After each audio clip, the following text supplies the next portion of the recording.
Hello, Facebook Live for, what's today? Thursday, April 13th, 2017. It's Thursday the 13th, and it's pretty much almost the absolute end of Thursday, April 13th. Those of you that follow me here know I do a Facebook Live video every day. Might be thinking, I guess he skipped a day, or what the heck happened, or where did he go, or all these assorted things. Well, here I am. So I made it, even though the day is fairly almost over. The day is over. We're already into the night here. It's pretty dark here, out in paradise here.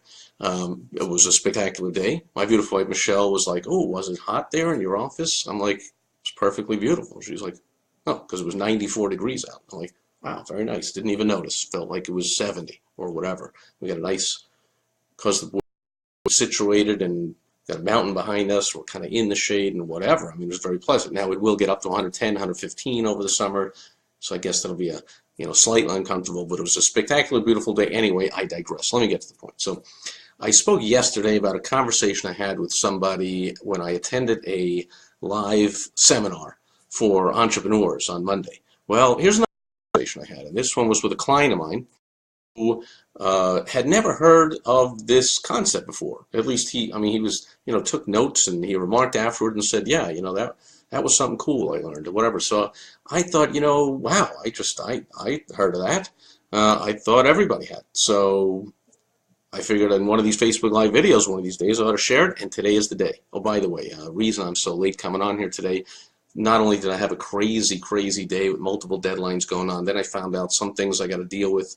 Companies, "Oh, we're closed tomorrow for Good Friday." I'm like, "What?" So I'm in a panic, had to get some stuff done ahead of the time today, I have tomorrow, and then, I don't know what computer stuff I was doing, and suddenly things started up, and I thought I must have had some kind of virus, so I shut everything down, and I ran my antivirus software and this and that.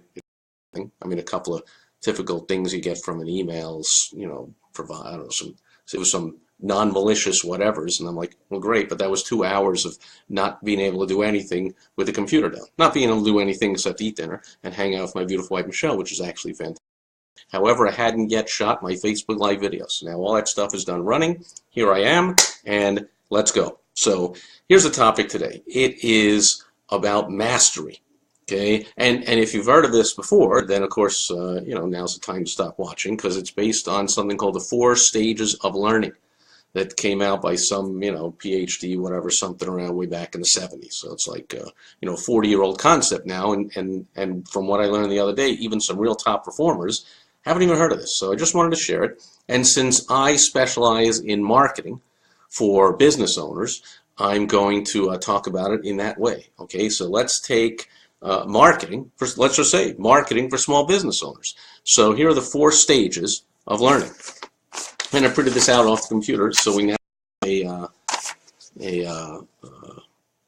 a prop. What do you call this? I don't know. Can I get it on here? There it is. Okay, so these are the 4 stages of learning, and you start right here where it says start in the bottom left. So you can like draw this chart yourself on a piece of paper, or you could just kind of remember it, I guess, or print it out like I did from somewhere on the computer. So it starts with here, because this is, I'm covering it up now, but this is going from competence to from incompetent to competent. Okay, so this is going from being terrible at something to being good at something, and over here it's going from being unconscious to being conscious, from not knowing, not thinking about it, to thinking about it. Okay, so that's how the chart's based. So you start where you are not thinking about it, and you're not competent at it. So that's called unconscious incompetence. You don't even know that this thing really exists, or you didn't know you're doing it wrong. You don't. So let's take small business marketing. I would say overnight, in my experience, I've helped thousands and thousands of small business owners. So I'm going to tell you right now, my experience, almost all of them don't even know that they suck at marketing their business. They didn't even know that. They thought this is how you market a business. A sales rep comes in or calls on the phone and says, "I'm from the XYZ publication." "Hey, Steve, how are you? Thank you." And so you say, "Great, that sounds good. Let's place an ad. Here's my flyer, or here's my business card, to go to my website and make something up." So you don't even realize that there's such a thing as making up an effective advertisement. you think it's smart to let the ad rep or the company that's putting your ad in make up the ad for you. Worst thing you could do. I spent 3.5 years as a consultant with a Yellow Page publisher, and I can tell you that is the worst thing to do, and that's what over. So almost everybody, when you went back to them the next year, said, no, the Yellow Pages doesn't work. Nobody calls it. Probably, yeah, because your ad is terrible. And and then I would tell them that. I'd say, it's because your ad sucks. And they go, you guys are the ones that made it up. I'm like, I did not make it up. Somebody at the Yellow Pages made it up. Biggest mistake you can make. So the advertiser, in other words, the small business owner didn't even know that there's such a thing as being good at making up an ad. So that's unconscious and incompetent. You don't even know that it's something that you're doing wrong. Okay, so at that moment, the light bulb goes off, as they say, and that's when you move to conscious incompetence. That's when you know you're doing something wrong. So he would go, oh, I never knew that. I never thought of that. I'm like, yeah, the people that make up the ads, first of all, they're practically told to instructed to make them all the same. Otherwise, it'd be unfair, right? To make some crummy ad for the guy who paid the same price for the same size ad next to you. Hey, yeah, very likely. That is where all small business owners go wrong when they let somebody design their ad or do anything for their marketing. So, but that's when the light bulb goes off and they go, I didn't realize that, just said I'm really good at websites, or my cousin's nephew's brother took a class on building websites, so he knows how to set things up and center it and put a picture. That doesn't mean he has any clue how to write persuasive copy, it's called, words that will persuade you to call you or do business with you or whatever you want to do. Oh, I didn't know. I need somebody who's good at copywriting for a website. I didn't even know that. Well, that's the point where the light bulb goes off, even knowing that, because you that, meaning now I do know that. Now I'm consciously incompetent. So I know that. I suck at it. Okay? So now you're consciously incompetent. So now you want to move to consciously competent. Now that you know it's something you got to get good at, you start to learn how to get good at. The thing is, this is not like a 1-inch, which it is on the piece of paper. It would take years, many, many years, lots of time that your phone isn't ringing. Well, now you got to get good at this marketing thing.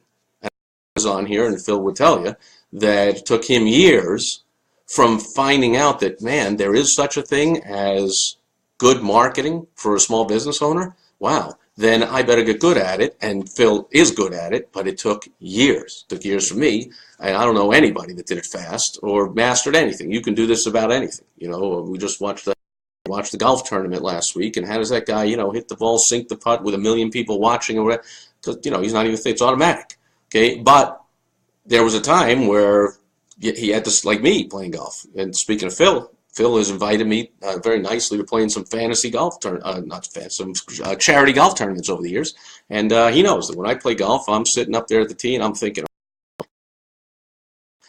I've moved to this point where I'm conscious, confident. Now I'm just barely confident at playing golf, as Phil would, but I'm conscious about it. I have to think about everything I'm doing. All right, let's think, how's the stance, and am I straight, and how's the whatever. And so in your marketing, now this is taking years, and with golf, man, I've been playing golf for 40 years, 50 years. So I still suck. 45 years, yeah, started when I was like 12. So, this could take a long time. And if you own a small business, and it is your small business marketing, and you insist on getting to the point where you're good at it yourself, that's a lot of days of the phone is not ringing and you're losing a lot of money. So, but you do want to get to this point, which is where you're back to the unconscious. It's something you're not aware of anymore, but now you're unconsciously competent. Now it's automatic. You don't even have to think about it. Okay, so you've gone from not thinking about it because you didn't even know it was something you're supposed to the light bulb goes off. Now you're thinking about it, that you're bad at it. Years and years and years and struggle and trial and error and lots of time and money and effort, and finally you get good at it. And then maybe you get to the point where a true professional is just automatically does it. Someone asks me, hey, can you, do such and such, write an email, make up an ad, put up what, of course, sure, let's, boom, boom, boom, boom, there you go. And they go, holy crap, you're really good. Yeah, because that's even more time and effort and trial and error and like getting really unconsciously confident at it. So, I'll give you one more example I was thinking of. Was any Star Wars fans out there? Okay, so I remember back now, I watched the first couple of those, and I tried to watch some of those since, but I get lost with all the who's somebody's brother and dad, and so I get all lost, all the new characters. But I remember the first one, and at the end of the first one, Luke Skywalker wanted to be the hero, and they sent him up there in the whatever you call it, jet. There's a Star Wars fan, and or the Starfighter or whatever they called it, and he had to drop a one little bomb. I'm telling you stories if you don't know it. Anyone who has ever heard of Star there and get inside the evil empire globe thing, whatever they call it, that was good, blowing up the whole everything. And we got the blueprints. Oh yeah, from Obi-Wan Kenobi, we got the blueprints. And we found this tiny little hole that's like whatever wide, and you got to get up there going a bazillion light years a mile an hour, and then drop a thing. We don't need this amount. And then you're dropping that. You got to drop your bomb right in this little hole, and it'll go all the way down and blow up the whole thing. And they're like, yeah, sure it will. Number one. But number two, like, are you kidding me? And every single pilot was like, are you kidding me? They were consciously incompetent. They were over here. They were like, are you kidding me? I know I can't do that. I know it can't be done. Then Luke Skywalker comes out of nowhere, who's some 15-year-old kid or something, right? So faith, love, star. Very good. So am I telling this at all accurately? Because I'm getting to the point. The point is, Luke says, I can do that. And they go, yeah, sure, kid, whatever. But they give him a shot. Then he gets up there, or someone can tell you. It's either when he was up there or that's how he got up there. Because I just remember, I don't remember verbatim, but I remember the line, and somebody is liking it, so at least I said something right, but I said if. So I don't know which is right, but anyway, here's the point. He gets up there. Oh, I remember. I think it was before there. He convinced them, and he said, I can do that. And they said, kid, it's like a 1 in a bazillion shot. You can't do that. Nobody here, all the experts are saying they can't do it. And he says, that's just like bullseyeing home, or whatever it was called. I seem to remember that was the line. Meaning he would fly around on his thing, like you saw in the beginning of the movie, all around the planet there, and he would kill animals, or whatever the heck he's talking about. So, or I hope they weren't people. I think they were, rats. They were some kind of rats, I guess, because, yeah, you want to make him rats, so he's not a bad guy killing some nice fuzzy, doggy or something. He's killing a rat, which, we won't get into the fact that, is killing animals good or bad? Depends on the animal. But anyway, I digress. So that's the point. He was like, that's nothing. It's like killing womp rats back home. In other words, and then when he gets up there and he's flying towards the thing, he kind of zones out. Again, if I haven't seen this in years, so if I'm getting this wrong, someone let me know. But he sort of like zones out, goes in the zone. I know the automatic thing comes on and goes, all right, I guess I'm doing all right. The automatic thing comes on and goes, ooh, beep, beep, beep, you're coming in, and he's like, turn that thing off, no more autopilot, no auto, and then the Force guy comes in, and Feel the Force, Luke? Was that the first movie? I don't know. It's like, the Force is with you, something, and it's like, turn all the automatic stuff off, no more conscious, anything. He's not like, okay, I've got to drop this at 2.4 centimeters at 42, and no, he's like, just turn it off. And automatically, just like you're bullseyeing a womp rat back home, and sure enough, presses the thing, and it goes in, and the rest is history, and it blows it up and all that. Okay, and that is a true story. So that was an excellent example I used, because that's very realistic from a ridiculous fantasy that would actually probably never happen. However, it is appropriate to sports, right, where, like Tom Brady can fade back, and with 11 guys running into his face that are like 800 feet tall and weigh 400 pounds and run really fast are coming to get him, and somehow he can discern the 6 different patterns of receivers running around, throw the ball 40 yards down the field, lead the guy perfectly, and on the ends, on the sideline, the guy just catches it with his fingertips, and they go, wow, he really thread the needle around. I'm like, are you crazy? I mean, like, you can't be consciously competent at that. That has to be unconsciously competent. You have to get to a point where you've thrown so many of those passes to that guy. You know his speed. You know when he just glanced, when to throw it. Like, that's how you want to get with your small business marketing. Here's the thing, though. It's going to take you forever. Maybe the light bulb went off. Maybe it went off a year or 2 or 3 or 5 years ago, and you realize you got to get good at that, and you're spending all this time to get good and then to get unconsciously good at it. So you can just do things. Here's the shortcut, okay? The shortcut that I didn't do for a long time. I was stuck in this, I got to learn this, so I'm going to learn it all thing. I can't go the right way with this thing. But here's the shortcut. To go from here to here. Just cut this stuff off. Oh, well, maybe I guess you got to go here.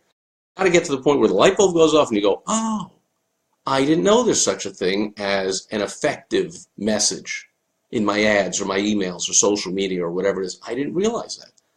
I didn't know that you can be good at writing or saying effective things on a video or however you want to, that there's a way to do that effectively. I'm going to take all this time to get really good at it. No, you can, there. You can cut all that off by picking up your phone and calling someone who's already here. How about that? Shortcut. That's what I do when anything goes wrong around the house and breaks.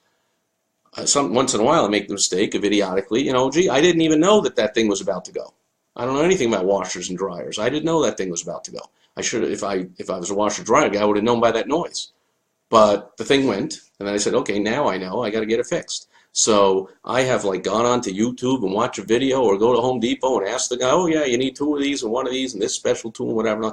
And it's usually about that point where I go, holy crap, I am not going to even attempt this thing. I'll probably make it worse and end up paying the guy more when he comes to fix what I did wrong and then fix what's, and I've done that. I just pick up the phone. There's something that I have to do. I pick up the phone and I call, how soon can you come out here and fix my thing?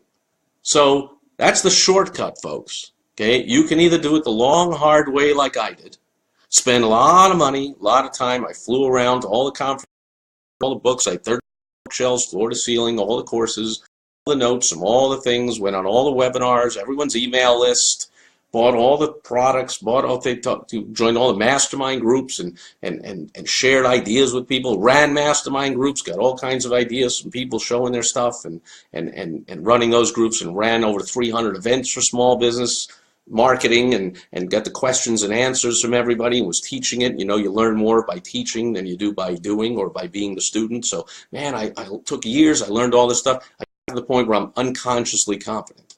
Okay, so I could have saved all that time and energy picking up the phone and saying, hey, can you do a such and such for me? And let's just get it done and get the phone ringing and go. So anyway, that's my thing for today, the 4 stages of learning. Just get the results much quicker. You don't want to learn it. You want to just go from, I don't even know that was a problem, to, oh, that's a problem? No, I don't want to learn how to do it. I don't want to get unconsciously great at it where I can just close my eyes and do it without even thinking, like walking, breathing, or Luke Skywalker bullseyeing a Womp Rat, or a pro player hitting a 3-pointer, Tom Brady threading the knee, people that don't even think about it. Like, just call that person. It's already there. It's already spent 10, 20 years and over in the repetition and getting great at that mastery. Yeah, you got to pay him some money, but think about the ROI. You got to pay some money to that guy, of course, but you're going to get back a lot more, and you're not going to pay all this time, money, and effort on trying to learn it yourself and thereby not getting the results. And especially if one of your competitors is smart enough to take that shortcut. Then you're really getting in trouble if you figured out. So you got to market your business while you're learning and trying to get good at it and spending all that time, money, and frustration and effort to get good at it. If you got a competitor that's smart enough to call somebody like me, he's instantly going to get the phone ringing, and by the time you're still trying to figure the darn thing out, like, you are going to be lucky to stay in business. Okay, so that's the lesson for today. 4 stages of the learning with an extra twist that I threw in, a shortcut to even smarter than learning it, is just go right to somebody who already knows how to do it, who's already gone through those 4 stages. Because that's, as a small business owner, that's why you want people calling you, right? If you're a heating and air guy, you've been doing that for 20, 30 years, and you know when the thing sounds like ka-thunka-thunka, well, that means this, and I got to whatever. So want somebody to go, I got to call you. You're that expert. Well, you ought to do the same thing for the marketing of your small business. Now, by the way, don't call me. I don't do that. I'm not a I do it for you guy. However, you can call me, you can PM me or something. I will hook you up with people that do. I have clients that do. I know all kinds of people that do stuff. Phil does stuff. I know all kinds of people that do stuff. So you just don't expect me to be doing the stuff for you. I've moved to do that, where now I direct things getting done by connecting people to the right resources that just gets things done. But I no longer do the disservice of teaching people how to get good at small business marketing, because I know that's a disservice. You're just taking way too long and you're costing yourself lots of money, and therefore your employees and your and everybody causing a lot of trouble and making a lot of mistakes by insisting you're going to take all that time to get good at something. Okay, so that's it for today. Thanks for watching. Thanks, Faith. Thanks, Phil. Thanks, Stephen. Anybody else that's here or watching on the replay. And I'll be back in tomorrow with another live video. And I have a feeling it'll be earlier in the day, so it won't quite be completely dark when I do it. Thanks for being here. See you tomorrow.